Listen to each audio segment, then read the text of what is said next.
నమస్తే. Nationalist hub NHTV ప్రేక్షకులకి శ్రీరామనవమి శుభాకాంక్షలు.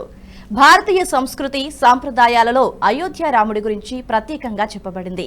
ఒకే మాట, ఒకే బాట, ఒకే భార్య, మాట తప్పని వైనం, మడమ తిప్పని శౌర్యం, ప్రతి మనిషిలోనూ ఉండాల్సిన లక్షణాలు. వీటన్నింటి ప్రతిరూపమే పరమ పావనమూర్తి శ్రీరామచంద్రమూర్తి. దేవుడిగా కాకుండా ఓ మనిషిగా ఆయనను చూస్తే అందరికీ ఆదర్శప్రాయంగా కనిపిస్తారు. అంతటి మహాపురుషుడు ఈ భూమిపై తిరిగాడంటే ఆశ్చర్యమేస్తోంది. చైత్రశుద్ధ నవమి నాడు శ్రీరాముడి వివాహం జరిగిందని, ఆ రోజే ఆయన పట్టాభిషేకం జరిగిందని ప్రతీతి. అందుకే శ్రీరామ నవమిని దేశవ్యాప్తంగా అత్యంత వైభవంగా జరుపుకుంటారు. రామాయణం గురించి ప్రతి ఒక్కరికి తెలిసినా ఆ మహాగాథను ఎన్నిసార్లు విన్నా మళ్లీ మళ్లీ వినాలని అనిపిస్తోంది. ఇక అయోధ్యలో బాలరాముడి ప్రాణప్రతిష్ఠ జరిగిన తర్వాత మనం జరుపుకుంటున్న మొదటి శ్రీరామనవమి ఇది. సో శ్రీరామనవమి సందర్భంగా ప్రముఖ పండితులు, ఆధ్యాత్మికవేత్త శ్రీ డాక్టర్ గుండెపూడి శివసుధీర్ శర్మ గారితో మాట్లాడి శ్రీరాముడికి సంబంధించిన మరిన్ని విషయాల్ని తెలుసుకునే ప్రయత్నం చేద్దాం. నమస్కారం గురువు గారు. జై శ్రీరామ్. శ్రీమాత్రే నమః. శ్రీ గురుభ్యో నమః. గురుగారు, బాలరాముడి ప్రాణప్రతిష్ఠ జరిగింది, ఆ తర్వాత జరుపుకుంటున్న మొదటి శ్రీరామనవమి ఇది. అసలు అయోధ్య అనే పదానికి అర్థం ఏంటి? అలాగే అయోధ్యలో బాలరాముడి ప్రాణప్రతిష్ఠ జరిగింది కాబట్టి సో దీనికి సంబంధించిన పూర్తి వివరణ మా కోసం తెలియజేస్తారా? శ్రీరాఘవం దశరథాత్మజమప్రమేయం సీతాపతిం రఘుకులాన్వయరత్నదీపం ఆజానుబాహుం అరవిందదళాజతాక్షం రామం నిశాచర వినాశకరం నమామి. అందరికీ శ్రీరామనవమి శుభాకాంక్షలు.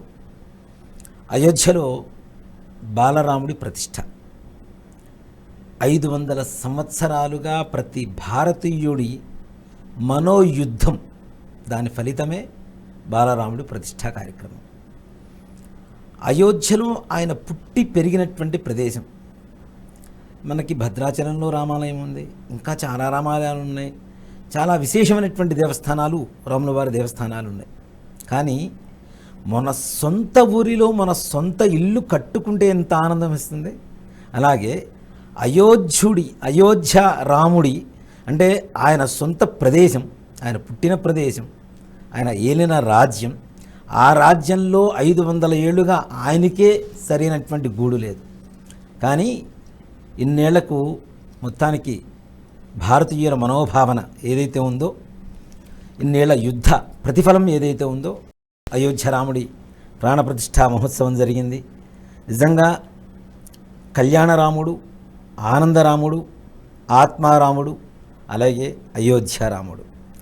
ఈ అయోధ్యారాముడి అనుగ్రహం అందరికీ ఎల్లవేళలా కలగాలని కోరుకుంటూ ఈ శ్రీరామనవమి సందర్భంగా అయోధ్య గురించి, అయోధ్య బాలరాముడి గురించి మనం వర్ణించుకుందాం. రాముడు ఆయన గుణగణాలని మనం వర్ణించడానికి ఎక్కడా కూడాను అలవిగాని పని. రాముల వారికి మనం అంతకుముందు చాలాసార్లు కూడా చెప్తూ ఉంటాను నేను, రాముల వారికి మనం పూజ చేస్తున్నాము అంటే మనం రాముడిగా మారమని దాని అర్థం.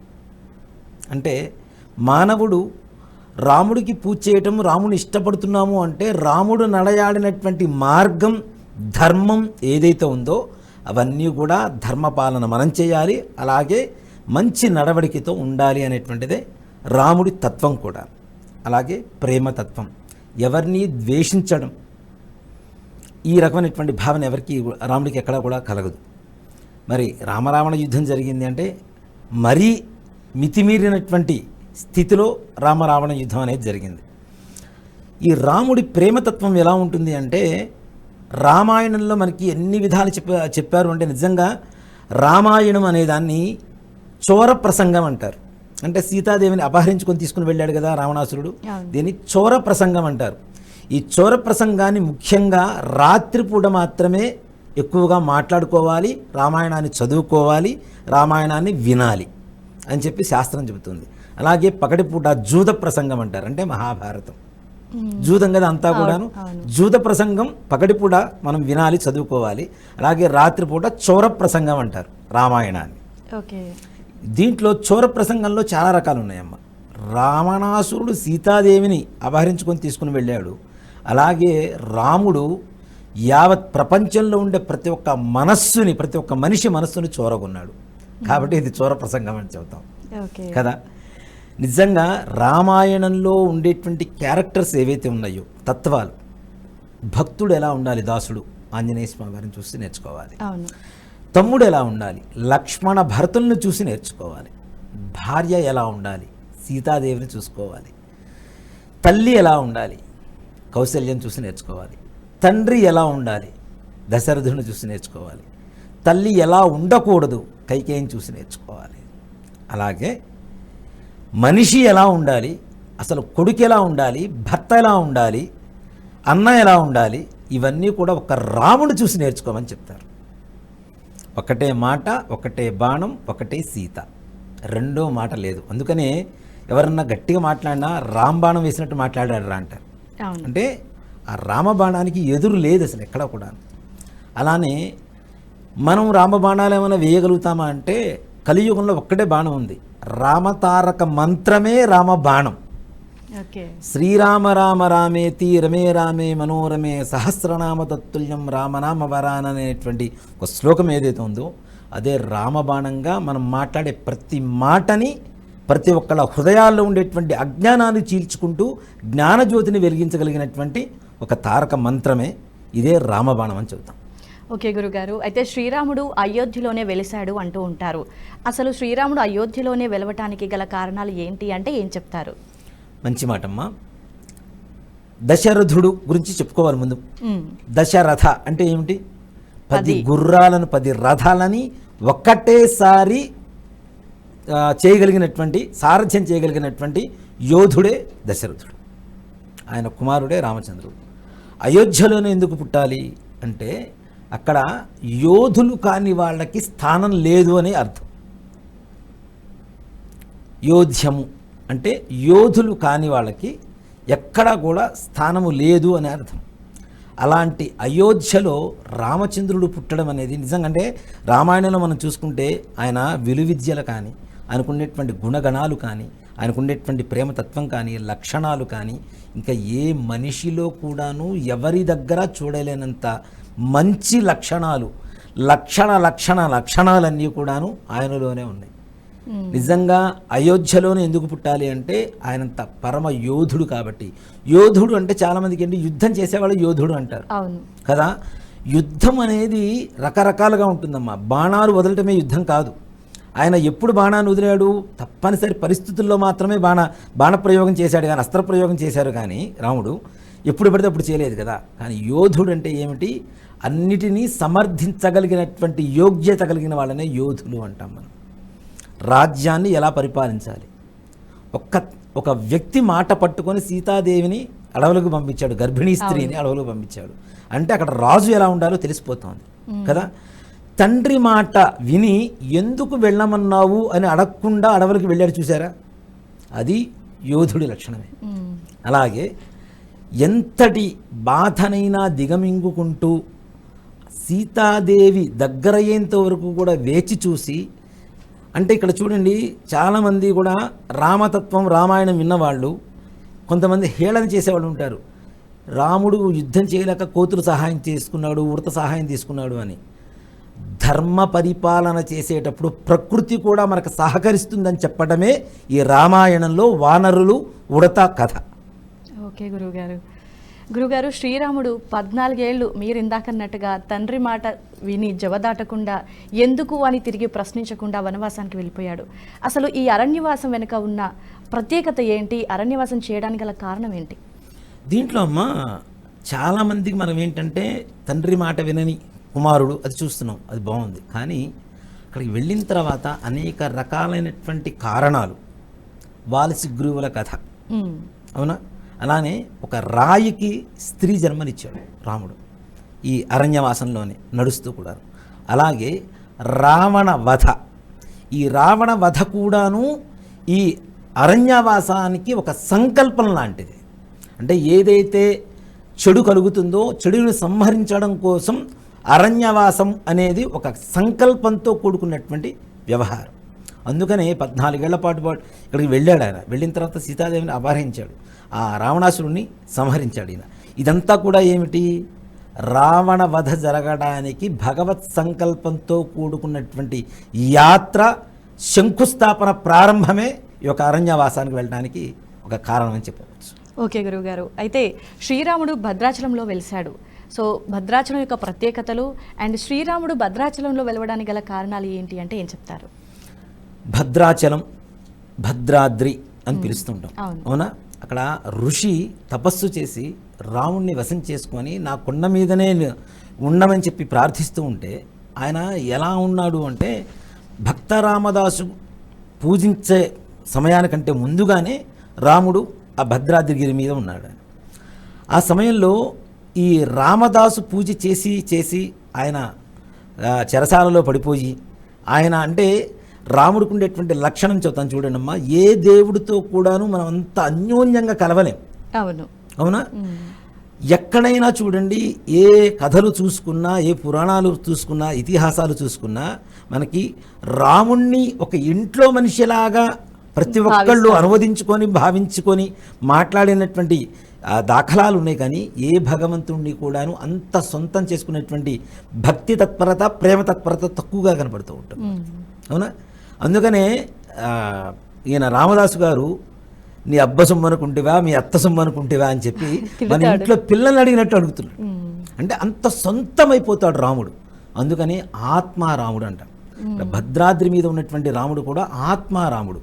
అందరి ఆత్మల్ని ఆనందింపచేయడం కోసం ఆత్మారాముడై భద్రగిరి కొండల మీద అక్కడ వెలసి ఉన్నాడు. నిజంగా భద్రాచలంలో కళ్యాణోత్సవం మనం యావత్ భారతదేశం మొత్తం కూడాను భద్రాచలంలో జరిగేటువంటి కళ్యాణం కోసమే వేచి చూస్తూ ఉంటాం. అవునా? మధ్యాహ్న సమయంలో మిట్ట మధ్యాహ్నం కరెక్ట్గా 12:05 సుముహూర్తం, 11:55 దగ్గర నుంచి అభిజిత్ లగ్నం అంటాం దాన్ని. 11:55 నుంచి 12:05 లోపల ఈ అభిజిత్ లగ్నం ఉంటుంది. లగ్నాలు మనకు 12, కానీ అభిజిత్ లగ్నం అనేది 13వ లగ్నం, దేవలగ్నం అంటారు దీన్ని. అంటే దేవతల కళ్యాణం చేయడం కోసం ప్రత్యేకంగా నియమించినటువంటి ఒక లగ్నం అది.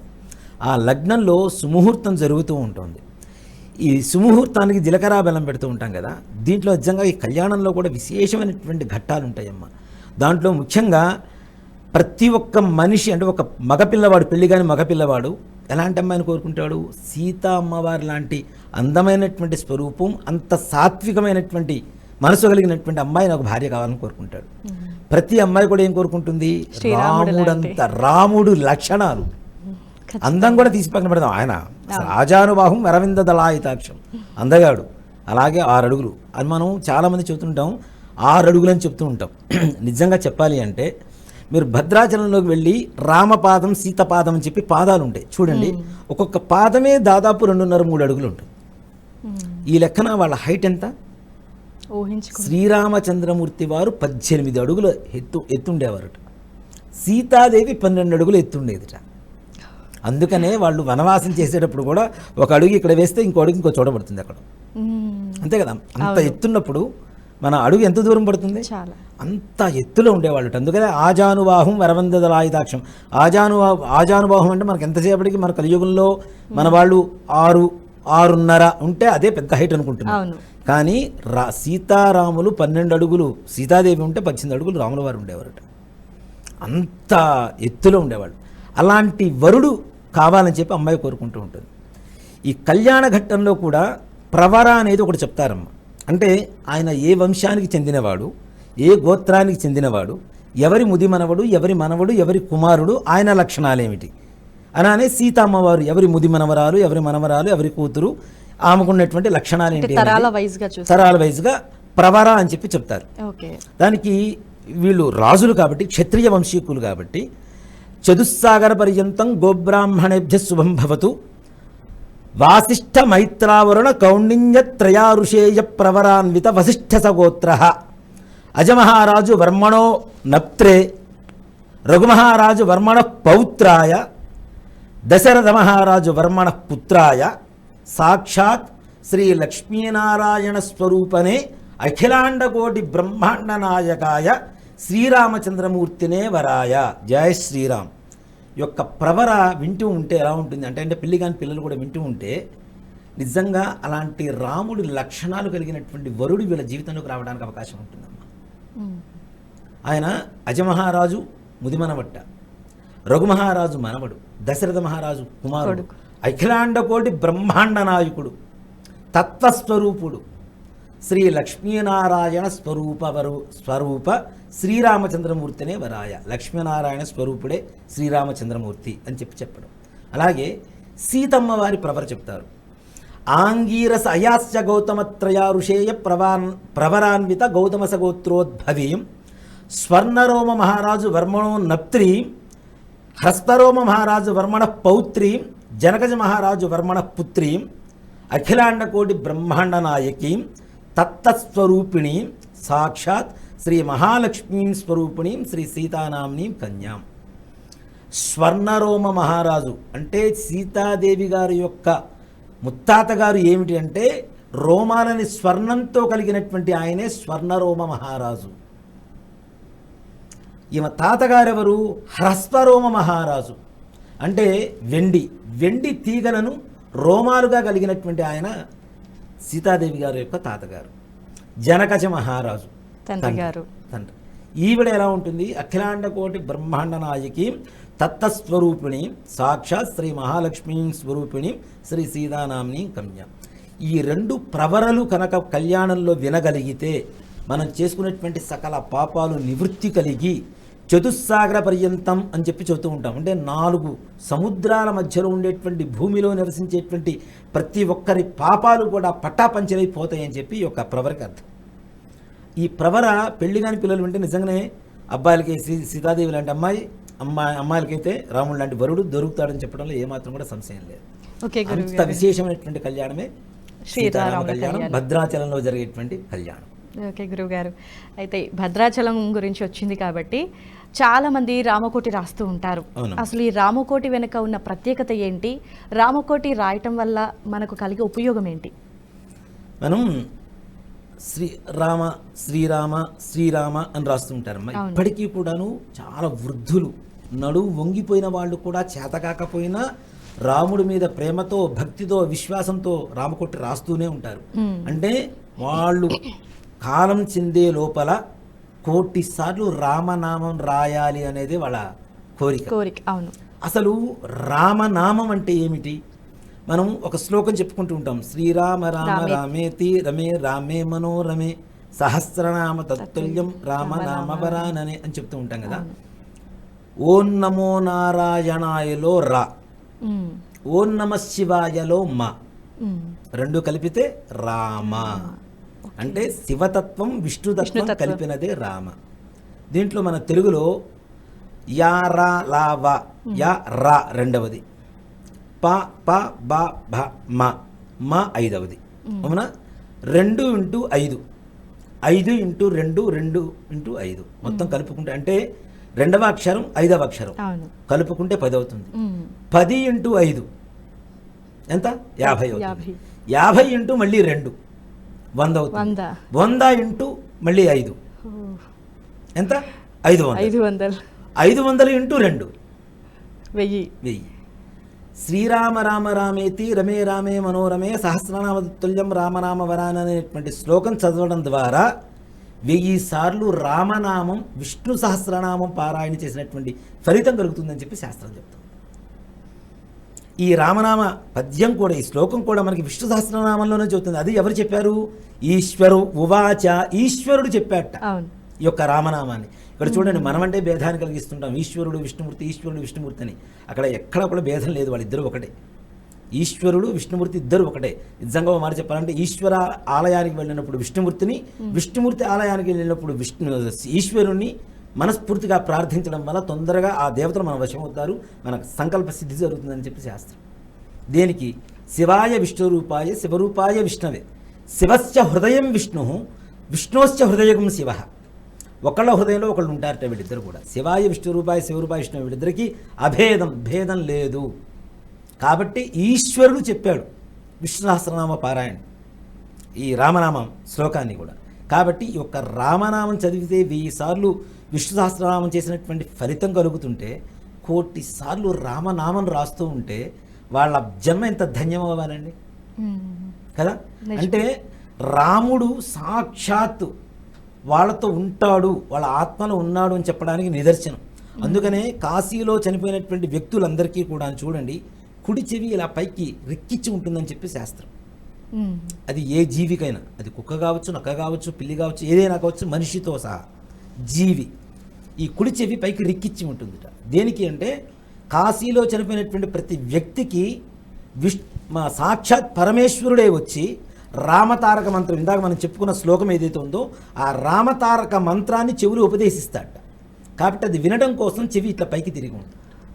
ఇంతవరకు ఏ సైన్స్కు అందుబట్టినటువంటి శాస్త్రం అది.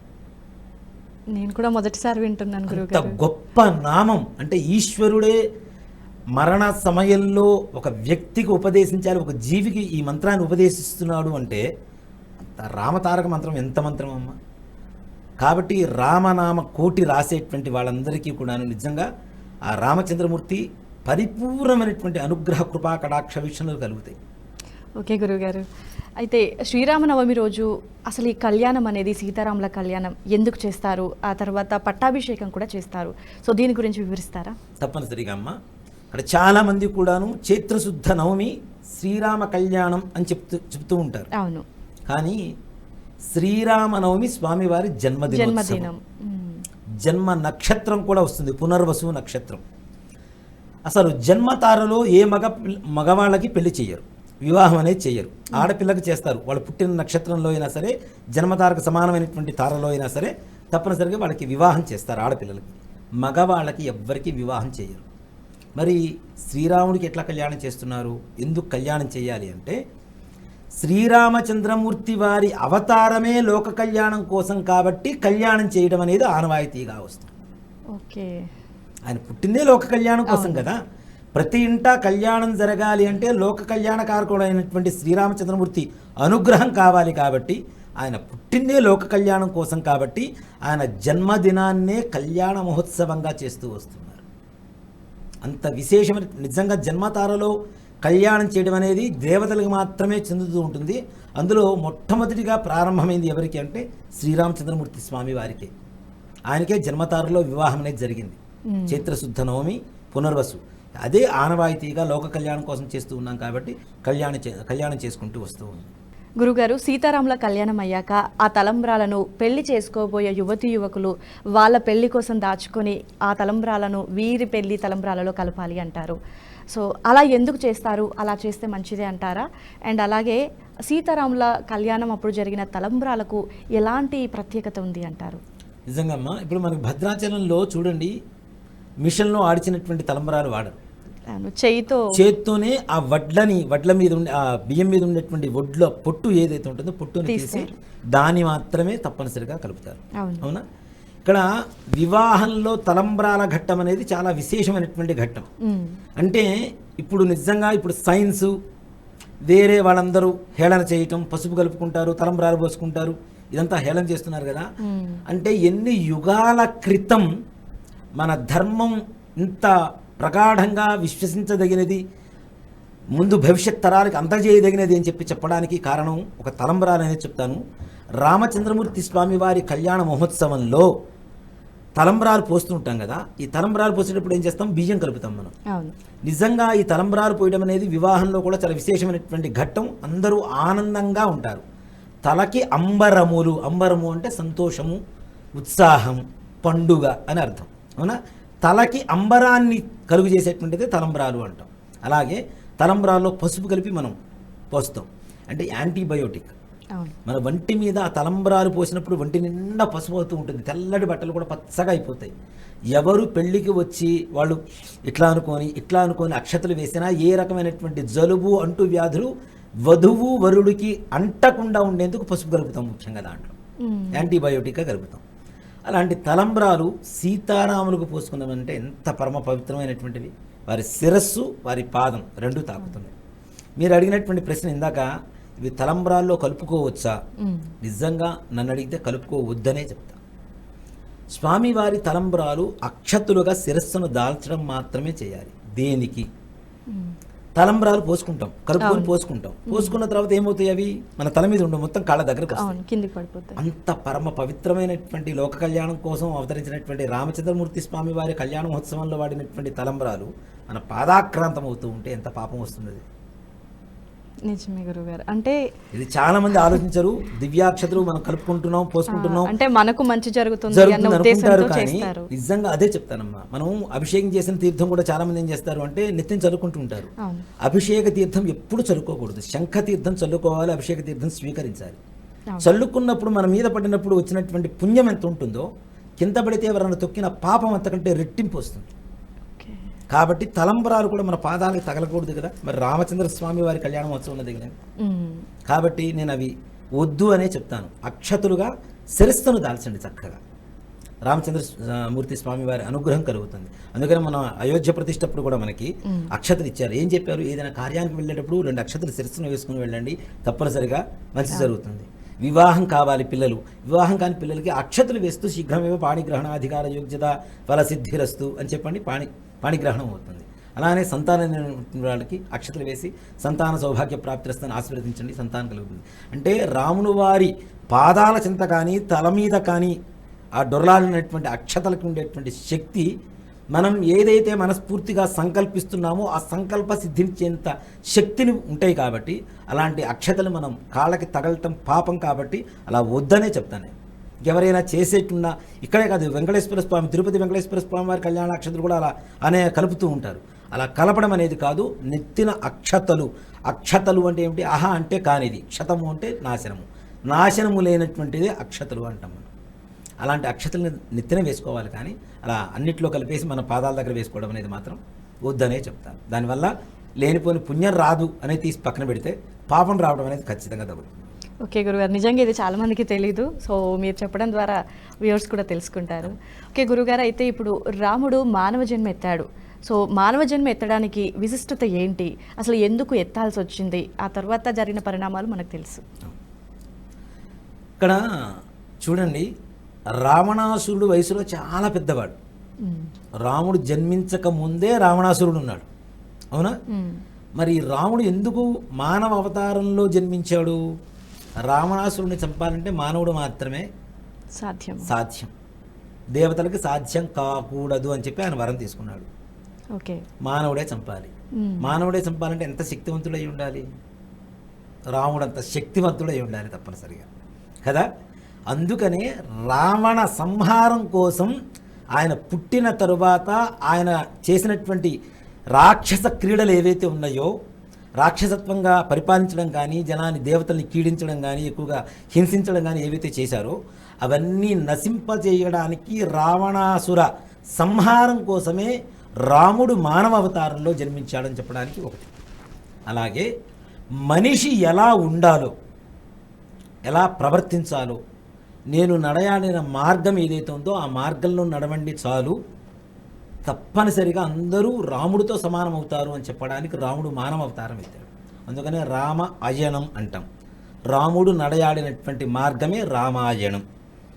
కాబట్టి నేను మొట్టమొదటిలో చెప్పాను, రాముడిని పూజిస్తున్నాము అంటే రాముడి లక్షణాలు మనం పుంజుకోవాలి, మనలో నింపుకోవాలి, మనం రాముడు అవ్వాలి, సత్యం మాట్లాడాలి, ఒకటే మాట ఉండాలి, ఒకటే బాణం ఉండాలి, ఒకటే భార్య ఉండాలి. అన్ని లక్షణాలు తండ్రి పట్ల, తల్లి పట్ల, అందరి పట్ల ఎట్లయితే మానవుడు ఉండాలో, సాక్షాత్ రామో విగ్రహాన్ ధర్మ అన్నారు. ధర్మానికి నిలువెత్తు విగ్రహ రూపం ఇస్తే అది రాముడే. కాబట్టి మానవుడు ఎలా ఉండాలో చెప్పడానికి సంపూర్ణమైనటువంటి ఒక రూపం, అవతారం ఏదన్నా ఉంది అంటే సాక్షాత్ శ్రీ లక్ష్మీనారాయణ స్వామి వారే రాముడి అవతారంలో, మానవ అవతారంలో జన్మించి అంటే మనుష్యులందరికీ కూడాను మానవ ధర్మాన్ని, అలాగే రాక్షస సంహారాన్ని సంకల్పం చేసుకొని మానవ అవతారం ఎత్తాడు అని చెప్పడానికి నిదర్శనం అవుతుంది. ఓకే గురుగారు, అయితే శ్రీరామనవమి రోజు ఎలాంటి పూజా కైంకర్యాలు చేయాలి? శ్రీరాముల వారిని ఏ విధంగా పూజిస్తే మంచిదంటారు? తప్పనిసరిగా అమ్మ, శ్రీరామనవమి అందులో మనకి ఈ సంవత్సరం ఏంటి? బాలరాముడు, అయోధ్య రాముడు. ఆయన వచ్చిన తరువాత మరలా ప్రతిష్టా కార్యక్రమం అయిన తర్వాత వచ్చినటువంటి మొట్టమొదటి శ్రీరామనవమి. మన ఇంట్లో మన మనిషికి మనం వివాహం చేస్తే ఎంత ఆనందం కలుగుతుందో, ఒక్క సీతారాముల కళ్యాణంలో మాత్రమే ఆ ఆనందాన్ని మనం పొందగలుగుతాం. ఖచ్చితంగా గురువుగారు. వెంకటేశ్వర స్వామి కళ్యాణం చేస్తాం, ఒక కట్టుబాట్లు కొంతవరకు మాత్రమే ఉంటాం, మనం చూసి వస్తాం. అవును. అలాగే శ్రీకృష్ణుడి కళ్యాణం, ఏ కళ్యాణమైనా, పరమేశ్వరుడి కళ్యాణం, ఏ కళ్యాణమైనా సరే. కానీ సీతారామ కళ్యాణం ప్రతి ఇంటిలో కళ్యాణమే. ఆ వాతావరణాన్ని సృష్టింపజేస్తాడు రాముడు. అవును. అంటే ఆయనకున్న ఆనందరాముడు అనేటువంటి నామం సార్థకత అవుతుంది ఆ రోజున. ప్రతి ఒక్కళ్ళు చూడండి, చిన్నవాళ్ళు పెద్దవాళ్ళు మంచిగా తలస్నానం చేసి కొత్త బట్టలు కట్టుకుంటారు, రాముల వారి దేవాలయానికి వెళ్తారు, ఆంజనేయ స్వామి వారి దేవాలయానికి వెళ్తారు, రామనామం చేసుకుంటారు. ఇక్కడ ఇంకోటి కూడా చెప్తాను, మొన్న అయోధ్య రామ మందిర ప్రతిష్ట, బాలరాముడి ప్రతిష్ట జరిగినటువంటి రోజున అందరిళ్లలో దీపాలు వెలిగించారు. అవును. ఏ పండక్కైనా దీపావళి అంటే ఓకే తీసేద్దాం, అది ఒక పండగ కాబట్టి, ఇలాంటి ప్రత్యేకమైనటువంటి ఒక సందర్భం వచ్చినప్పుడు అందరూ ఐకమత్యంగా ఎవరైనా ఎప్పుడైనా చేశారా? నాకు తెలిసి ఇదే మొట్టమొదటిసారి అది అనుకుంటా. రాముడిది కాబట్టి చేశారు. అంటే Yes. రాముడు అంటే ఎవరు? మన ఇంట్లో మనిషి, మనిషి. మన కొడుకు, మన తండ్రి, మన సహోదరుడు. అంటే ఇన్ని రకాల భావన కలిగి ఉంటాం కాబట్టి సీతారామ కళ్యాణం చూస్తున్నంతసేపు కూడా మన ఇంట్లో మన అమ్మాయికి మన అబ్బాయికి పెళ్ళవుతున్న ఆనందంలోనే తేలాడుతూ ఉంటాం మనం. ఆ కళ్యాణం చూసినంతసేపు కూడాను ఇంట్లో ప్రతి ఒక్కళ్ళు పానకం వడపప్పు ప్రతి ఒక్కళ్ళు చేస్తారు. అవును. ఉగాది పచ్చడి మనం ఉగాది ప్రసాదం ఎలా చేస్తామో అలాగే ప్రతి ఒక్కళ్ళు పానకం వడపప్పు ప్రతి ఇంట్లో చేస్తారు. ఇంట్లో ఉండే రాముల వారి పఠానికైనా నైవేద్యం పెట్టి చక్కగా తీర్థప్రసాదాలు స్వీకరిస్తారు. అలాగే మనకు వచ్చేటువంటి ధర్మం కూడా, మన ఆచారం కూడా ఎలా ఉంటుంది, మన ధర్మం కూడా అంటే ఇది వచ్చేది చైత్రమాసంలో ఎండాకాలంలో పానకం తాగడం ద్వారా ఏమిటి, మనకు తాపం తీరుతుంది. బెల్లం ఎక్కువగా కలుస్తుంది కాబట్టి దానివల్ల ఎక్కువగా పైత్యం అనేది వస్తుంది కాబట్టి దాంట్లో మిరియాలు కలుపుతారు. దాంతోపాటు పెసరపప్పు పెడతారు. ఇంత వాతావరణం వేడిగా ఉన్న సమయంలో పెసరపప్పు తింటే బాడీ కూడా కూల్ అవుతుంది. కాబట్టి ఇవన్నీ కూడా మన వాతావరణాలకు తగ్గట్టుగా ప్రసాదాన్ని తయారు చేసుకుంటూ చక్కగా స్వామివారికి నివేదన చేసి అందరిళ్లలో పానకం వడపప్పు పెడతారు, ప్రతి గుళ్ళలో పెడతారు. ఇంకో విశేషం ఏంటంటే మన ఇంట్లో పానకం వడపప్పు చేసుకుంటాం, తాగుతాం, కానీ గుడి దగ్గరికి వెళ్ళి మళ్ళీ దానికోసం పాకులాడుతూ అది అందరూ తాగుతారు. దేనికంటే లోపల దేవుడికి, ఇంట్లో దేవుడికే కాకుండా గుళ్ళో ఉన్నటువంటి దేవుడికి పెట్టిన తీర్థం ప్రసాదం తప్పనిసరిగా దాని టేస్ట్ మారిపోతుందమ్మా. అంటే స్వామివారు టేస్ట్ చూస్తారు కదా, ఆయనకి నివేదన చేస్తున్నాం కదా, కాబట్టి ఆయన రుచి చూస్తారు కాబట్టి తప్పనిసరిగా దాని రుచి మారిపోతుంది. కాబట్టి మళ్ళీ మనం గుళ్ళోకి వెళ్ళి పానకం వడపప్పు తప్పనిసరిగా తీసుకుంటాం. శ్రీరామనవమి రోజున ప్రతి ఒక్కరు కూడా చక్కగా ఇంట్లో దీపారాధన చేసుకొని పానకం వడపప్పు చేసి దేవుడికి నైవేద్యం పెట్టి, మీ దగ్గరలో ఉండేటువంటి రామాలయం కావచ్చు, విష్ణాలయం ఏదైనా సరే, లేదా ఆంజనేయ స్వామి వారి ఆలయం కావచ్చు. ఇప్పుడు అపార్ట్మెంట్స్లో కూడా కొంతమంది కళ్యాణాలు చేసుకుంటున్నారు, కొంతమంది పందిరులు వేసి కళ్యాణాలు చేస్తూ ఉంటారు రోడ్ల మీద. ఇట్లాంటి చోట ఎక్కడైనా సరే సీతారామ కళ్యాణాన్ని చూసినట్లయితే తప్పనిసరిగా వాళ్ళ ఇంట్లో కళ్యాణం జరుగుతుంది. అంతేకాకుండా వాళ్ళ మనస్సు కూడా ఆనందదాయకంగా మారుతుంది. ఈ మరలా శ్రీరామనవమి వచ్చేంత వరకు కూడాను ఈ శ్రీరామచంద్రమూర్తే మనతో ఉండి మనకు కావలసినటువంటి సకల కార్యాల్ని దిగ్విజయం చేస్తూ, సంకల్ప సిద్ధి చేస్తూ, మనతో ఏ విధంగా ధర్మ మార్గంలో నడపాలో మనతో ఉంటూ ఆయన నడిపిస్తూ ఉంటాడు. అందుకని సీతారామ కళ్యాణ మహోత్సవాన్ని టీవీలో కావచ్చు, ఇంట్లో కావచ్చు, దేవాలయాల్లో కావచ్చు, ఎక్కడైనా సరే సీతారామ కళ్యాణ మహోత్సవాన్ని తిలకించండి. రామచంద్ర స్వామి వారి అనుగ్రహం పొంది తప్పనిసరిగా ఆ యొక్క స్వామివారి అనుగ్రహంతో సకల కార్య సిద్ధి పొందవచ్చు. ఓకే గురుగారు, అయితే 500 ఏళ్ల నుంచి కూడా రాముడికి టెంట్లోనే మనం పూజలు చేస్తూ ఉన్నాం. సో నేటికి ఫైనల్గా అయోధ్య రామ మందిరం అనేది ఒక సుస్థిర స్థానాన్ని కల్పించాం రాముల వారికి. అండ్ ఒకప్పుడు అంటే రాముడు మానవావతారం ఎత్తినప్పుడు శ్రీరాముల వారు అంటే రామరాజ్యం అంటే రాముల వారు అన్నీ చూసుకునేవాళ్ళు. అసలు రామరాజ్యం అంటే ఎలా ఉండాలి, ఇప్పుడు ఎలా ఉంది, అప్పటికి ఇప్పటికీ ఉన్న తేడా ఏంటి అంటే మీరేం చెప్తారు గురుగారు? నిజంగా మాట చెప్పాలి అంటేనమ్మా, అంటే నేను ఒక వ్యక్తికో ఒక పార్టీకో నేను ఆమోదం పలుకుతూ వాళ్ళకేదో మద్దతు పలుకుతూ మాట్లాడుతున్నటువంటి మాటలు కాదు ఇవి. నిజంగా ప్రతి హిందువుల మదిలో ఉండేటువంటి మాటలుగా నేను చెప్తున్నాను. తప్పనిసరిగా నాకు పరిచయమైనటువంటి వ్యక్తుల్లో ఒకప్పుడు రామరాజ్యం అంటే ఏమిటి, ఎవరికి ఏ రకమైనటువంటి కష్టాలు ఉండకూడదు, తినడానికి, ఉండడానికి, కట్టుకోవడానికి ఏ రకమైనటువంటి లోటు ఉండకూడదు, అలాగే అసత్య ప్రచారం జరగకూడదు, అసత్యం మాట్లాడకూడదు, అధర్మమైనటువంటి బుద్ధి ఉండకూడదు, అధర్మమైనటువంటి ఆలోచన రాకూడదు. ఇలాంటివి రామరాజ్యానికి ఉండేటువంటి సంపూర్ణమైనటువంటి లక్షణాలు. అందుకనే సీతమ్మ వారిని కూడా ఎందుకు పంపించారు, ఆయన అరణ్యానికి కడుపుతో ఉన్నటువంటి గర్భిణీ స్త్రీని ఒక రాజ్యంలో ఒకళ్ళు తన గురించి ఇలా మాట్లాడుకుంటున్నారని తెలిసి అడవికి పంపించారు అమ్మవారిని, సీతమ్మవారిని. అలాంటి రామరాజ్యం మరలా కొన్ని ఏళ్ల తరువాత ఇప్పుడు మనం చవి చూస్తున్నామని చెప్పవచ్చు. తప్పనిసరిగా ఎవరు దానికి సాక్షాత్కారము అంటే మన అయోధ్యలో ఉండేటువంటి రామచంద్ర స్వామి వారే, బాలరాముడే. ఆయన బాలరాముడి విగ్రహ ప్రతిష్ఠ ఎవరి చేతుల మీద, ఎవరి ఆధ్వర్యంలో జరిగింది? అది మోదీ ఆధ్వర్యం కదా. అంటే నేనేదో ఒక పార్టీకి మాత్రం మద్దతు పలుకుతూ నేను చెప్పటల్లా, నిజంగా ప్రతి హిందూ మనోరథాన్ని నెరవేర్చినటువంటి ఒక మహాయోగి మరలా ఆది శంకరాచార్య స్వామి వారు. అసలు నా ఉద్దేశం ప్రకారం అయితే మోడీ గారు కలియుగ హనుమంతుడు అని చెప్తారు. ఓకే గురువుగారు. కలియుగ హనుమంతుడు. రాముడిని 500 సంవత్సరాల క్రితం ఎక్కడో పడేసి టెంట్లో పడేసి పూజలు చేస్తున్నటువంటి వాళ్ళకి, ఆయనకి రాముడికి మందిరాన్ని కట్టాడు. ఆంజనేయ స్వామి వారు ఆయన హృదయంలో కట్టాడు. మన భారతదేశాన్ని హృదయంగా మార్చుకొని మోడీ గారు రాముని వారి బాలరాముడి ప్రతిష్ఠ చేశారు. కాబట్టి నిజంగా ఆ బాలరాముడి ప్రతిష్టా మహోత్సవం జరిగిన తర్వాత జరుపుకునేటువంటి ఈ శ్రీరామనవమి ఏదైతే ఉందో లోక కళ్యాణం కోసం జరుగుతోంది. అందరి మనోభిష్టాలు నెరవేరాలి. మరలా రామరాజ్యం, ఇప్పుడు జరుగుతున్నటువంటి రామరాజ్యం సుస్థిరం అవ్వాలి. ఇంతటితో ఆగిపోకూడదు. ఇంకా కొనసాగుతూ మన హిందుత్వం, మన ధర్మం, హిందూ ధర్మం అన్నీ కూడాను ఇదే విధంగా ధైర్యంగా మొన్నటి వరకు ఏమిటి బానిసల్లాగా హిందువులు ఉన్నారు. కాబట్టి ఆ బానిసత్వపు సంఖ్యలను తెంచివేసింది మోడీ గారనే చెప్తా. ఆ సంఖ్యలు తెంచుకున్నాం కాబట్టి ఎప్పటి నుంచి అయితే మనం ధైర్యంగా బ్రతుకుతున్నామో, మనం హిందువులను చెప్పుకోవడానికి కూడా భయపడ్డ రోజులు ఉన్నాయి కొన్ని ఏళ్ల క్రితం వరకు కూడా. ఇప్పుడు హిందువులను చెప్పుకోవడానికి గర్వంగా చెప్పుకుంటున్నాం. మా రాముడు, మా బాలరాముడు, మా అయోధ్య రాముడు అని చెప్పుకుంటున్నాం. దీనంతటి కారణం ఎవరు? ఆయనే కదా, పెద్ద ఆయన మోడీ గారు. నిజంగా అంటే నేను వీక్షకులందరికీ మరలా చెప్తున్నాను, నేను ఒక పార్టీకి, ఒక వ్యక్తికో మద్దతు పలికి కాదు చెప్తోంది. నిజంగా కొన్ని కోట్ల మంది భారతీయుల, హిందువుల మనోభావం ఇది. సంపూర్ణంగా విశ్వసించదగినటువంటి భారతీయుల, హిందువుల మనోభావం అనే చెప్తాను.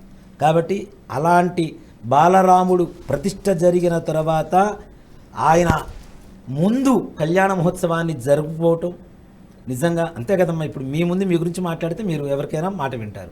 అలాగే బాలరాముడు ప్రతిష్ఠ జరిగిన తర్వాత ఆయన కళ్యాణ మహోత్సవాన్ని చేస్తూ ఉంటే ఆయన ఆనందం కలిగి, ఆ ఆనందాన్ని ప్రపంచానికి పంచగలిగితే ఇంకెంత ఆనందంగా ఉంటుంది. కాబట్టి ఈ శ్రీరామనవమికి మాత్రం చాలా విశేషమైనటువంటి విశిష్టత ఉన్నది. అందరూ దీన్ని సద్వినియోగపరచుకోండి.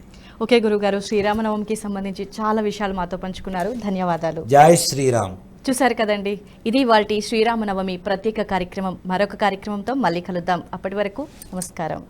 ఈ వీడియో మీకు నచ్చినట్టయితే లైక్ చేయండి, 10 మందికి షేర్ చేయండి. అలాగే కామెంట్ల రూపంలో మీ అభిప్రాయాలను మాతో పంచుకోండి. Nationalist hub group of channels ను సబ్స్క్రైబ్ చేసుకుని తెలుగునాట జాతీయవాద జర్నలిజాన్ని ప్రోత్సహించండి. ఈ వీడియో కింద ఉన్న బెల్ ఐకాన్ పై క్లిక్ చేయడం మర్చిపోవద్దు.